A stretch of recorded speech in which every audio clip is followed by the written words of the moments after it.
God, whatever your plan for me, isalig na nako tanan-tanan sa imo ha.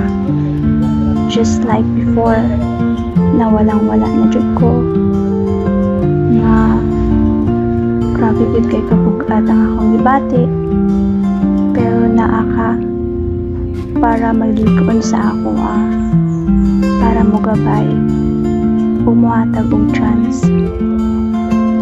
I will not take for granted kung unsa man galing ang imong ihatag sa ako nga chance, pero mapasalamatan ko ug I'm looking forward sa unsa man galing ang mga nindot nga planong imong ihatag sa ako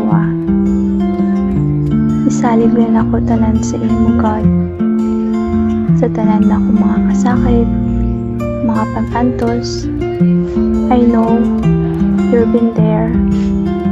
Salamat sa lahat ug naog unta nga imo kong ubanan sa tanang desisyon sa akong kinabuhi.